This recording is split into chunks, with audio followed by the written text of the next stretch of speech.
Hello, I'm Zachoj. I wanted to show you how to play Sikran as an Assassination rogue. On this kill that I'm going to show you, I got rank 114. I've done better on this fight. I think I got 6th when this best rank was out, but it's still held to 49th, so it's pretty good. To go over the talents I'm running just a regular single target build, nothing new, nothing crazy. The only thing is just I switched to internal bleeding, which you might have caustic spatter on from being just at Bloodbound Horror, so check that. The rest of this, just very regular. Nothing changes. So let me get into the video. So you'll notice at the very start of the poll, happening in 10 seconds is the charge. Regardless of this, we are sending the Deathmark. I don't have a recording of me when I get the charge during my Deathmark, but it's not as big of a deal as you might think it is. Just hit the boss as much as you can and then go out to the blade spots. So when I'm min-maxing the damage on this stuff, I'm looking to who does not have an arrow on them. So you see all these people. He's going to target Malevolent first. He's going to target Varveus, then Runeblade, then Dwarven. So I am going to cheat over towards Dwarven.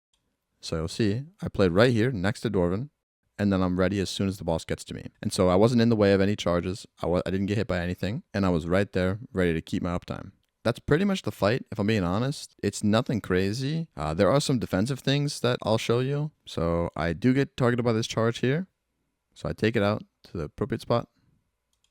Right here, something that I do is I just plant and just make a rock of myself. I just kind of am like, hey, I'm here and I'm not going to move. So I don't want there to be any indecisive people moving and stuff. I know where I'm at is a good spot, so I'm staying here. I pop the feint and evasion on this. It does damage, and then you get a heal absorb after it, so it's pretty nasty. If you are getting really low, though, you want to cloak, and that'll remove this heal absorb. The way you'd be low is you get the heal absorb and then the decimates happen, that's the second set of each charge. So if you had the charge and then the decimate happens, if you find yourself dying to this, you might want to cloak because the minus 50% heal is humongous. So it's really hard for your healers to get you up. If you take any extra damage, if you take a swirly, anything like that is detrimental. So charge coming up. Again, we're finding who the last person is in the charge. So you see line, line, line, no more line. So you see I rotate around the boss, get myself towards this direction because you don't want to be in between this charge or else you will spawn a clone, which the clones, when you break them, is that big dot I just showed. So I'm cheating over to where Juggles is standing, and then I'm right there ready to reapply my shiv on the boss. So no uptime loss. Sit in the spirit link. Your healers put it down for a reason. Don't be stupid. So this big AoE is something that I cloak. So I step off the boss for a little bit because I've been knocked back by this even through cloak. So just be ready to shadow step to the boss. That's another thing is if you're only popping the feint or feint evasion, you'll want to step off the boss as well because you don't lose much from that. You just step off and then shadow step back in. It's really easy, and the damage from that is a fall off. So you see this damage is decreased based on distance, and then if you're also in 15 yards, you get knocked back and you have your damage taken increased by 25% for 20 seconds. That's bad. We don't want that. So next charge coming up. Again, we're finding who the last person is. It's Malevolent on this. See, I'm cheating over, and then I'm just walking right towards Malevolent. So this is not going to spawn any extra clones. I'm not doing anything crazy or running in between all the charges. I'm walking on the outside of everything and then getting over to where the boss is going to be. So I just send the Deathmark, and you'll see, so during my Deathmark, I get the charge here. Something that I prioritized was I made sure I got my Vanish Shiv, I get my Improved Growth out,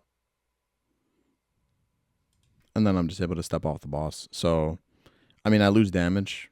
It's kind of unfortunate, but I got as much as I could out of it. So this charge, this one's a little weird. I'm noticing the way it is it's in Narnia. So the way I play this one is I just stand still and watch this player's feet. So we want to shadow step to this because it's so far. So I'm watching this player's feet, watching, and then I shadow step.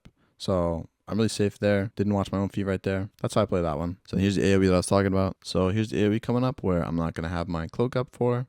So you see the way I play this is step off the boss, pop feint, I evasioned. It was a little bit late, but the evasion is going to work for this dot that I'm ticking. And then we just get back in there and just send your CDs on CD. That's important. Then again, this one's another far one. A little bit janky, but We're going to Shadowstep to that one too. Just watch the feet. And then, yeah, I send the Shiv at about 200 million. It looks like it's going to die really soon. So, and boom, I got the full value of that Shiv at the end. That's another thing is boss is going to die. You have a Shiv charge ready. Just send the Shiv charge. If you have a T charge ready, send the T charge. You don't want to end the fight with anything available. That's just lost damage. So this has been how to do Sikran. If you have any questions, let me know in the comments. Hope you learned something from this. I'm going to be releasing a bunch of guides for these bosses, as well as a bunch of stuff that's just really useful, rogue stuff, UI stuff, whatever I feel the need to make something on. So subscribe if you like this stuff, and thank you for watching.